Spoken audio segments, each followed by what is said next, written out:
The smirk on my mother-in-law's face disappeared the moment I revealed the geological survey results. Her precious real estate developers wouldn't be building luxury condos on our farm after all. Instead, they'd just signed away their rights to one of the largest lithium deposits discovered in recent years. Sometimes the land really does keep its best secrets for those who truly love it. I'm Sarah Mitchell, and this is how my in-laws' greed cost them their share of $18 million. The Mitchell family farm had been in my husband David's family for 4 generations. 200 acres of rolling hills and fertile valleys, passed down from father to son since 1902. I fell in love with the land the moment David first brought me here, 7 years ago. There was something magical about the way the morning mist clung to the ancient oak trees, how the sunset painted the old barn in shades of gold. But David's parents, Richard and Margaret Mitchell, never approved of our marriage. To them, I was the city girl who'd seduced their son away from his real responsibilities. A farm wife needs to know her place, Margaret would say, eyeing my graduate degree in environmental science with disdain. All those fancy studies won't help you run a household. What they really couldn't stand was that David and I had different plans for the farm. While they wanted to maintain traditional farming methods, we saw the potential for sustainable agriculture and renewable energy. David's engineering background and my environmental expertise made us the perfect team to bring the farm into the modern era. The trouble started when David's father retired. According to family tradition, the farm would pass to David as the only son. But Richard had other ideas. The farm needs to be managed properly, he announced at the family dinner celebrating his retirement. I've decided to split ownership between David and his sister Elizabeth. Elizabeth, who lived in the city with her investment banker husband Marcus, looked up from her phone with sudden interest. She hadn't visited the farm in years, but now she was getting half? Dad, that wasn't the agreement, David protested. The farm's always passed to one person to keep it whole. Times change, Richard said firmly. Besides, Elizabeth and Marcus have better business sense. They understand the real value of the land. I knew what that meant. Marcus had been pushing to sell parts of the farm to developers for years. Now, with Elizabeth owning half, they could force the issue. What the Mitchells didn't know was that David and I had discovered something extraordinary about the farm 6 months earlier. It started with the well water testing strange. I'd noticed unusual mineral readings in our routine water quality tests, something my environmental background helped me recognize. After consulting with a geologist friend, we quietly commissioned a professional survey. The results were stunning.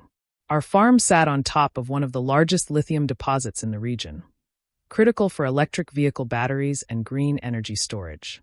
In today's market, the mineral rights alone were worth over $18 million. We kept the discovery secret, knowing the Mitchells would try to sell immediately if they knew. Instead, David and I began making plans, consulting with environmental lawyers about how to extract the minerals responsibly while preserving the agricultural nature of the land. Elizabeth and Marcus didn't waste any time. 2 weeks after getting their share, they showed up with representatives from Valley Vista Developments. We've got an offer for the whole property, Marcus announced, spreading glossy brochures across our kitchen table. Luxury condos, a golf course, the works. They'll pay top dollar. We're not selling, David said firmly. Marcus laughed. Don't be stupid. This is worthless farmland. The development offer is the best thing that could happen to this place. We're doing fine, I interjected. Our organic certification. Oh, please, Elizabeth rolled her eyes. Nobody cares about your little organic vegetables. This is real money we're talking about. The pressure campaign began in earnest after that. Every day brought new calls, emails, and surprise visits. Richard and Margaret joined in, telling anyone who would listen how we were destroying the family's future by refusing to sell. They tried everything. First came the guilt trips. Think of your sister's children, Margaret would plead. Don't they deserve a better future than some rundown farm? Then came the threats. We'll force a sale through the courts, Marcus warned. You can't stop progress. What they didn't realize was that every threat, every insult, every dismissive comment about our worthless land just made our eventual revenge sweeter. The breaking point came at the annual Mitchell family reunion. Elizabeth and Marcus arrived with their lawyer and another real estate developer. Sign here, Marcus said, sliding papers across the picnic table. They're offering $12 million for the whole property. We split it 6 ways, everybody wins. 6 ways? David asked.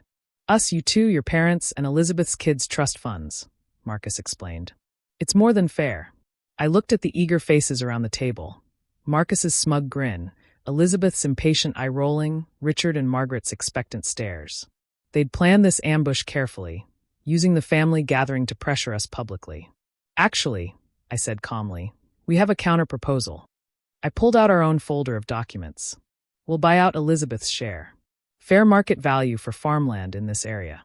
They laughed. All of them. With what money? Elizabeth sneered. Your organic turnips? We've secured financing, David replied, his voice steady. Marcus picked up our offer, still chuckling. This is ridiculous.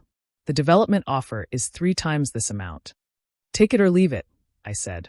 But know that if you force a sale to developers, we'll fight it in court. That could take years. They huddled together, whispering furiously. Finally, Marcus emerged with their decision.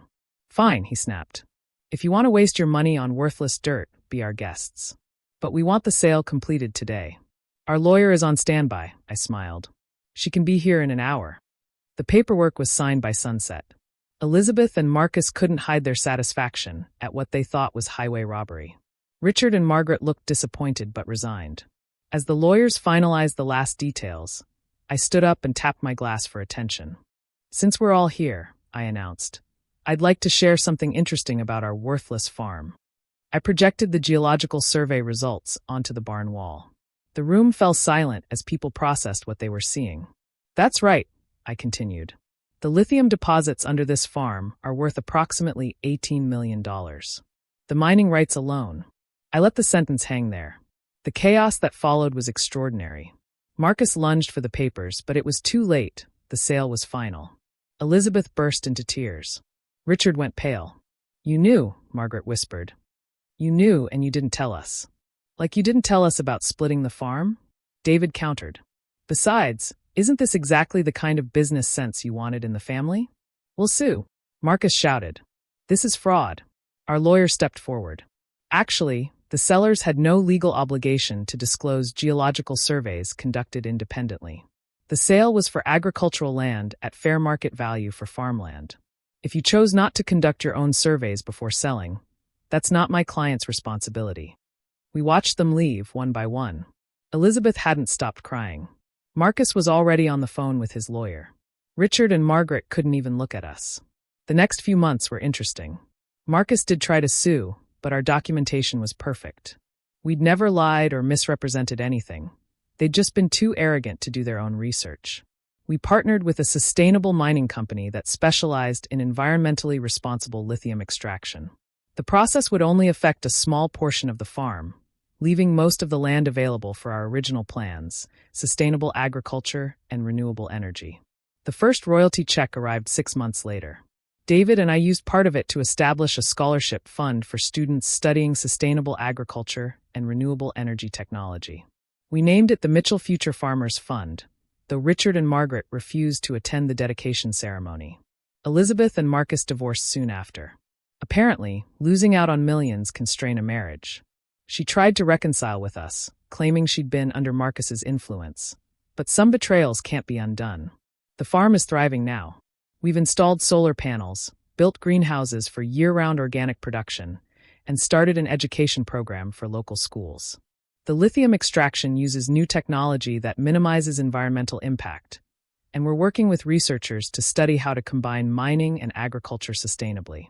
Last week, a magazine did a feature on us, The Farm of the Future, where mining meets sustainable agriculture.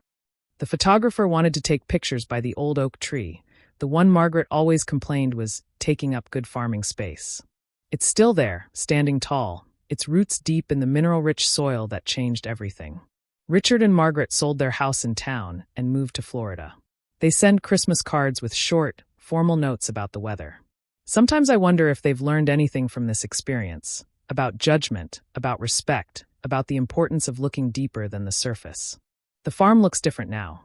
Solar panels gleam alongside traditional fields. The old barn has been renovated into an education center. Modern extraction equipment operates quietly in one corner of the property, while organic crops flourish in another.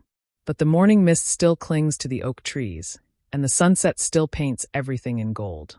Some things don't change, no matter what treasures lie beneath the soil. David and I often sit on the porch after dinner, watching the day fade into night. Sometimes we talk about how differently things could have turned out if his family had just respected our vision for the farm. "Do you ever regret not telling them sooner?" he asked me recently. I thought about Margaret's snide comments about my education, Marcus's dismissal of our farming methods, Elizabeth's complete disinterest in her family's heritage until money was involved. "No," I replied honestly. They never valued what was on the surface, the land, the tradition, the potential for sustainable innovation. Why would they have valued what was underneath? He nodded, understanding as always. We'd built something they could never appreciate, a place where old and new, tradition and innovation, mining and farming could coexist in harmony. Last month, we hosted a sustainable agriculture conference at the farm. Farmers from across the country came to learn about our integrated approach. During the tour, someone asked about the old family photos in the education center. "The farm's been in my family for 4 generations, David explained. "But its future is what matters most." I caught his eye across the room, remembering all the battles we'd fought to protect this land. The lithium might have been our secret weapon, but the real victory was creating something better than what came before. Epilogue. The Mitchell Farm has become a model for sustainable development. We're proving that with the right approach, mining and agriculture can coexist, even benefit each other. The lithium extraction provides resources for green energy, while our agricultural innovations show how traditional farming can adapt to modern challenges. Elizabeth calls sometimes, usually when she needs money. We direct her to the Scholarship Fund's public application process. Marcus tried to start a rival sustainable agriculture consulting firm, but it failed. Turns out, you need to actually understand farming to advise farmers. Richard and Margaret have never seen what the farm has become. Their Christmas cards still arrive, now with occasional newspaper clippings about lithium mining accidents or failed organic farms. We send them our newsletter in return, full of stories about our successes and innovations. The old oak tree still stands, its branches now shading solar panels and school groups learning about sustainable agriculture. Its roots run deep into the soil, touching both the fertile earth that feeds our crops and the mineral deposits that secure our future.